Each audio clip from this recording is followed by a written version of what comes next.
now the time of one of our favorite times here in the program, Monday morning, where Justin will let us start the week with all of the updates from what's going on around the world. Good morning to you, Justin. It's great to have you here. Joseph, how are you, brother? I am well. I am waving my Australian flag here because I've joined in the Aussie bandwagon. I promise to protect the country and everything, so I'm very excited. It's a good club to belong to, mate. Amen. But, your citizenship is in heaven, mate. Remember that. That's right. That's the ultimate citizenship that we need. You know, one thing that I was thinking about it is that I received the citizenship of Australia by grace. This is what the reflection I was thinking. You know, what you have received by birth or by nature, I have received by grace. And I was thinking here, this feels actually what Jesus offers us, because everything that Jesus is by nature, he offers to us to be like him by grace. Yes. So, you know, we don't. I wonder, you know, Paul has a Roman citizenship, and it actually saves him on numerous occasions because he has a level of protection as a Roman citizen. That's right. And I wonder how this is going to play out in the future as well. Yes. Good point. Yes, good point. So anyway, Justin, moving on. Oh, maybe we can start in Australia since we're talking about that. What are some of the big news from last week here in Australia that caught your attention there? How is Pauline Hanson's party going? Well, the latest poll that's come out over the weekend, which is devastating the main parties, One Nation is now the most popular at 31%, ahead of Labor, ahead of Liberal National, ahead of everyone. It is the single most popular political party, according to the polls, in the whole country. Wow. Which, if you just sit back and reflect on that, where this was a year or two ago, this is unbelievable. Such a massive shift in politics in such a short amount of time, isn't it? You know why? Because the average Aussie is really angry, like at a deeper level, not raging around, but there's a lot of discontent with what the direction and everything that's going on in the world. And this latest budget has really, that's what's elevated them up yet again, the tax grab that's been gone on by the current government, which has been incredibly unpopular. So that's, I got interviewed by the ABC radio. Did I tell you? No, tell us a lot about that. Well, I was out just walking on the streets of Canberra early in the morning, down in the main business area there, not far from the office, just to bit of exercise. In the ABC radio, it was the morning after the budget, were interviewing. They were standing on the street, and I was the only person. So they got to interview me. I don't think it was put on air, what I said, but because it wasn't. The look on the host's face, she was horrified. I said, I think you're going to guarantee that Pauline Hanson's party will win the government. And the look on her face. Anyway, not to worry. We're on Faith FM today. Look, sometimes I wonder if I ever get interviewed by like these TV stations and I start like witnessing about Jesus and using that as an opportunity. I'm wondering if it's ever going to go on air. But there you go. I don't think this went on air. Anyway. Yes, look, this absolutely, and particularly for farmers, I think that farmers are ones that have been mostly negatively affected with the whole changes particularly to the arrangements around trusts and the taxations on trusts. I think that a lot of farmers because farming is already, I believe that they should have some kind of tax exemption, because farming is the most important and the most risky enterprise that anybody can get into, and it's so necessary for everyone. We need to give them all the support that we can. That's my view. There's no doubt, and I think what the government was trying to do was send a message that young people could now buy a house. It was pitting the older, rich baby boomers and Gen Xers against the current generation coming through, and they were somehow going to be rich, but they don't get their news through traditional methods. the way they're getting their information was just not conveying that at all, and I think it has really blown up in their face on every level. On every level. Absolutely. Look, the word in the street that I've been receiving, I haven't double checked that, but apparently New Zealand tried to do a similar reform a few years back with getting rid of negative gearing, for example, such as this new budget brought. You know what happened? Rents went up by a lot because now investors say, oh, since I don't have this, I have to put the rents up. So, and the young people who are supposed to be saving the money to buy their first home, now they're worse off because all their rent went up. Went backwards. And it happened in Australia in 19, was it 82? Paul Keating?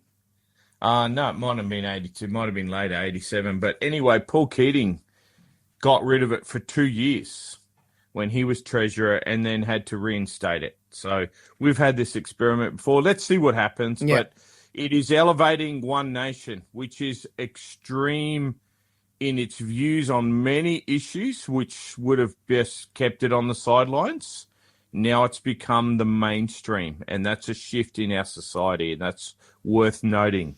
Well, it looks like they're going to give us lots to talk about here for the breakfast show, apparently.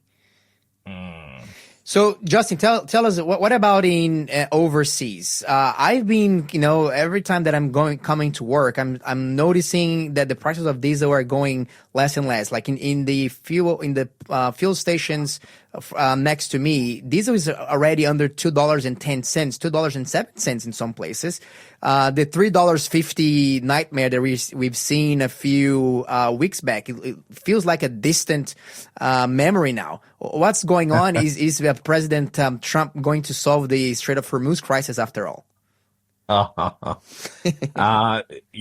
We hear every few days there's a deal, and nothing eventuates. I have said again and again, I do not expect them to get a deal. I think they're going to have to fight their way through this one. And the latest seems to be that Trump is going to, by force, take control of the Strait of Hormuz. They have had a strike again overnight on drones that were being launched. They were called defensive strikes.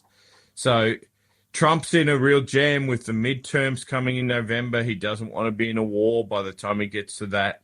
But I tell you what, I'm not seeing a lot of solutions. And remember, you enjoy your cheap fuel, mate, which we think that's cheap now, which is really amazing. But right. The tax is going to come back on shortly too. Remember that. They only took it off for 3 months, I think it was. That will kick it up 50 cents a litre straight away. So in Russia, they are losing refineries and production of oil daily with these drone attacks by the Ukrainians. It's really, Ukraine has become like a world superpower when it comes to drone warfare. It's amazing what they've been able to do. Absolutely, it is. Look, I've one news that I've heard, which is on the crazy side. This one coming from Brazil is that organized criminals from the Brazilian organized like cartels, they were sending their soldiers to fight for Ukraine so that they could learn the drone technology and then bring that experience back to Brazil so that they can use it against the police. Can you believe that? Oh, it's really been an unexpected thing that hundreds of dollars on drones can destroy $1 million, infrastructure and $1 billion, ships and tanks and everything you can imagine. It's really changed warfare.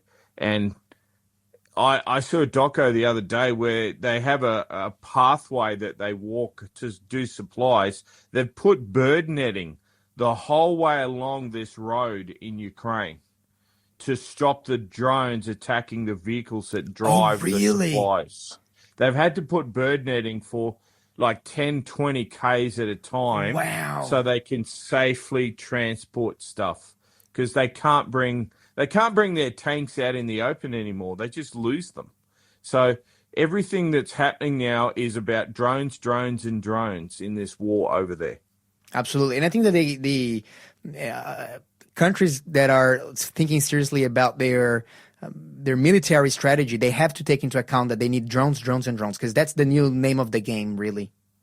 It's amazing. It's amazing how it's changed. And of course, there's been this terrible attack on the Russians are claiming that the Ukrainians have launched a drone on the I can't say this Zaporizhia. properly. It's a difficult one. I don't think I'm spelling it right, but yeah, let's call it that. Zaporizhia nuclear power plant.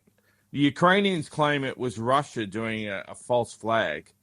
And then the Russians have said that if you attack one of ours, the problem with Zaporizhia, it's actually in Ukraine, even though the Russians have it now, it's in the Ukrainian territory. So a lot of people are questioning whether Ukraine would actually try and be so crazy to attack a nuclear power plant.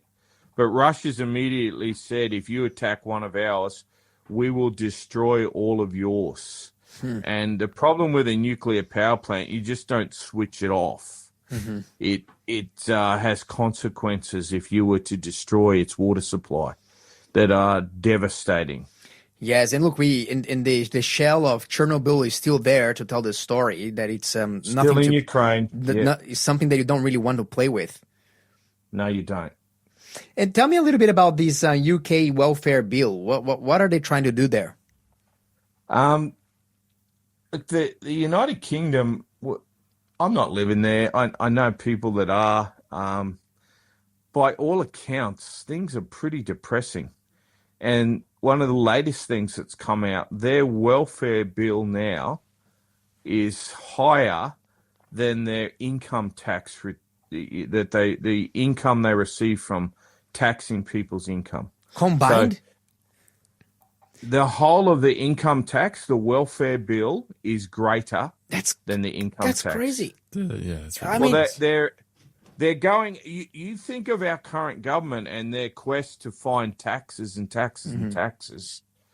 You can see how this happens, and we should take warning on this because, okay, there's other forms of tax the UK have. They have death tax and they have all sorts of trying to tax farmers when they pass their land over. They're just groping after tax because the welfare bill has just blown out. And we as a country need to be acutely aware of this with the NDIS and how it has become just incredible in its growth and expansion. Mm-hmm. Absolutely. Look, yes. Well, that's definitely something to look, because look for the governments that are passing on and they're offering, welfare.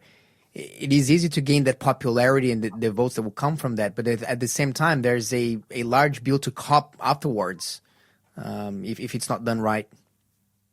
A country is in a death spiral when it starts that. That's not something that you just come back from with ease, because people become dependent on receiving that income. And we don't begrudge anyone that's on hard times to get some assistance. But, this is a bit over the fence when it's that bad. It's crazy. Absolutely. Oh, Justin, so these are some of the big news around. We spoke about One Nation. We spoke about some Russia and Ukraine updates, some Iran and US as well. And now we're looking at the UK. Is there anything that you're looking forward that this week that it looks like the US were going to release even more UFO files apparently this coming weeks? I don't know what to think about this. Is this a distraction? Look, a lot of people are hailing it as a distraction. I mean, nobody's talking about Epstein files, for example, anymore. It's just like nobody cares about it, apparently. Apparently. You know what I want to say to the audience today? Happiness is a choice. Set your mind on things above, not on things of the earth, the Bible says. And no matter all these dramas going on in the world, I'm going to have a great day today. I choose Jesus. I'm going to walk with him and talk with him. And, I'm a flawed person, but he is my savior and my friend. So that's all that really matters in the world. All this other Amen. stuff, I get excited to see that the Bible's being fulfilled in front of our eyes. I think that's awesome. But it's only awesome if you're putting that at the center of your life. Absolutely.